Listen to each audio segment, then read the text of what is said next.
Hi, this is Dr. Jason Munsell. It is a little bit late, 5:19. Not late, but late in regards to how early I often get to these recorded lectures. It's about 5:19 on Thursday, June 17th. I was on campus today for an event, and so that's why I'm a little bit late with this recorded lecture for our third week, the Monday of our third week, day 9 if you're keeping count, and that is what is on the PowerPoint. The reading that you were assigned for today was chapter 6 in our textbook, and then tomorrow what I'll do is I'll put some critical probes for our online or virtual tour of Magnolia Plantation. In fact, let me sort of preview what we're going to do this particular week. As you know, we are doing 2 tours this week. Hopefully you know this. And also, by the way, I wanted to make sure that nobody's thinking that you actually have to go do this stuff on site or physically. It's all virtual, and so I know I've seen a lot of you posting pictures and actually commenting on going to various places. And by the way, I've been so far very impressed for the most part with tweets and emails and blogs and discussions. Some of you are really getting into this, which is great. An online class is very self-directed.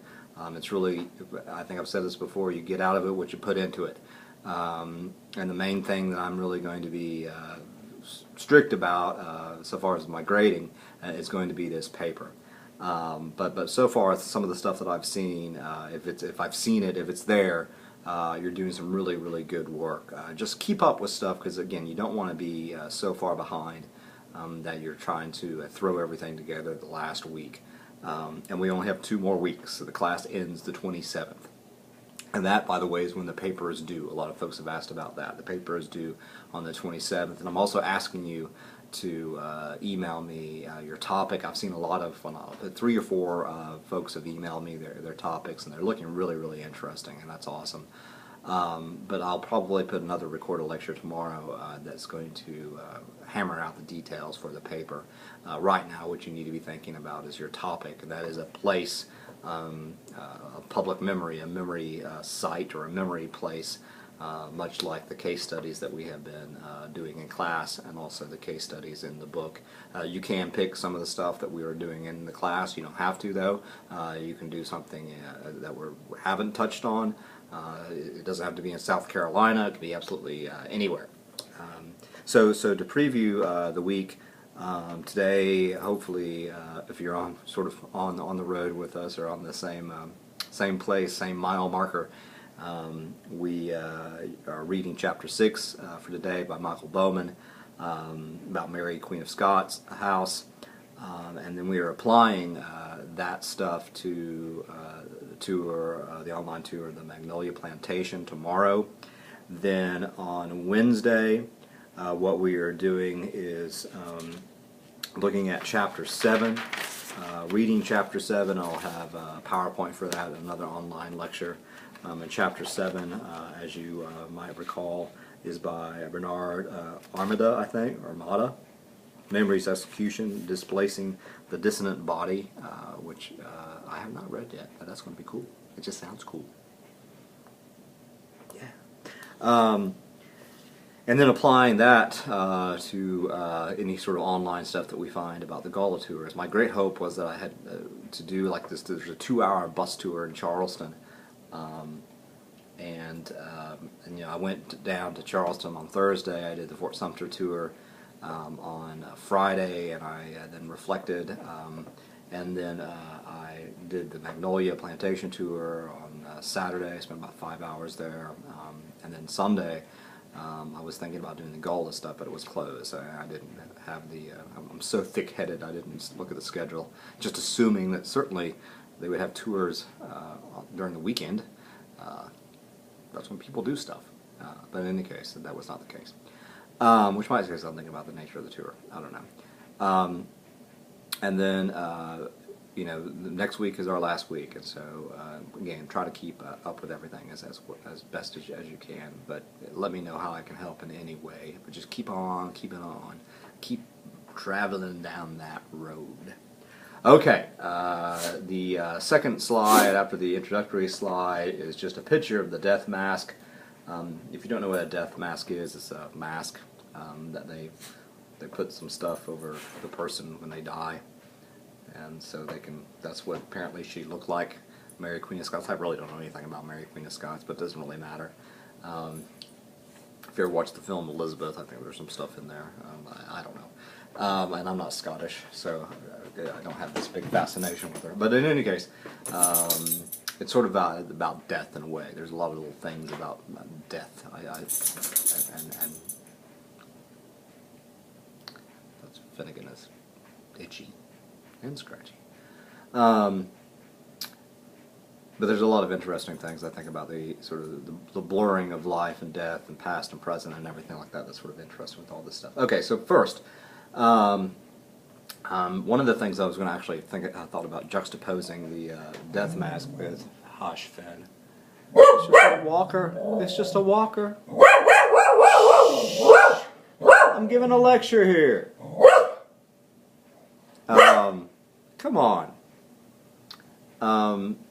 It's I was going to juxtapose it with a picture of Michael Bowman's belly. I got my PhD at LSU, and Michael Bowman is a good friend of mine. He's one of my mentors down at LSU, and my wife and I got married in his backyard, and his wife Ruth, who's also a professor. They both just retired this year from LSU, and this was way before iPhones and everything like that. So we had some of those disposable cameras around. It was the various tables in the backyard because the reception was also there. Or part of the reception was there. Cocktail hour started at 7, and the vows were at 7:30, so we could actually get through them.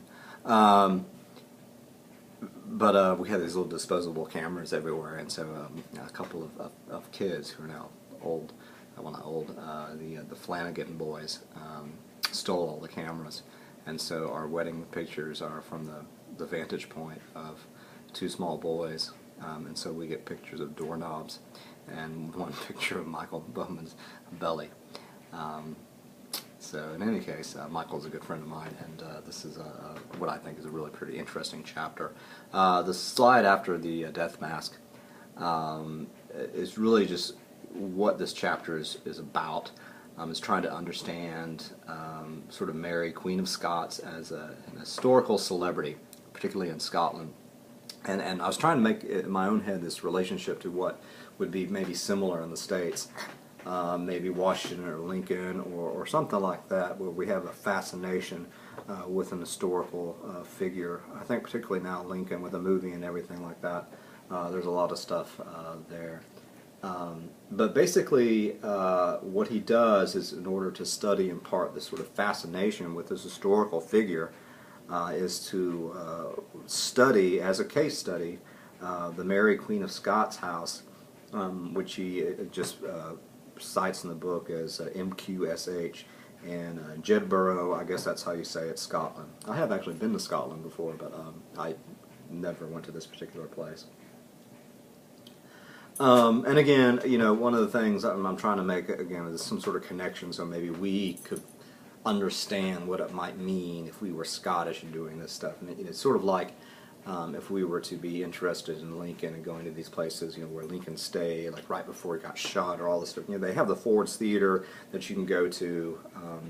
And then, of course, we have sometimes we have this fascination with Washington. I'm just picking those two as an example, or as examples. And you might know that I think the Hayward Washington House, I think it's called in Charleston, is a place where Washington stayed when he did a Southern tour. I think it's 1790 or something like that, to do a sort of a goodwill tour, or goodwill tour, as I put it in the PowerPoint.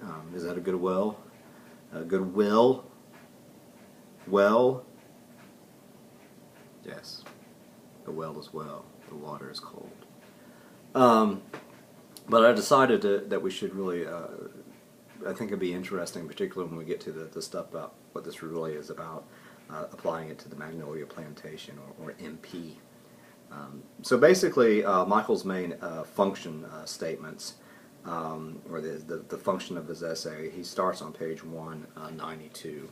And this is what he says. Oh, it's about ready to storm. We're going to storm. Knowledge is going to come pouring from my mouth, just like the rain is pouring from the sky.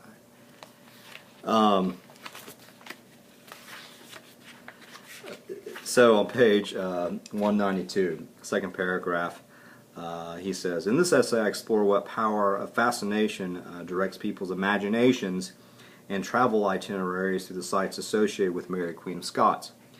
Is it a quest for the romantic, the sort of romanticized version of her history? Is it a desire for edification and authenticity? Is it a matter of amusement or entertainment? Or do we have to address more complex issues about how history, memory, pleasure-seeking, tourism, and identity formation all intersect?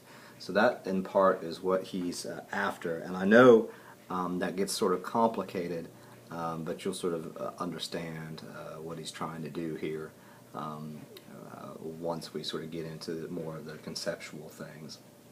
The method, one thing that I wanted to highlight here is his method, and you can read what he did on bottom of page 92 through 93, and then there's a picture of the Mary Queen of Scots house.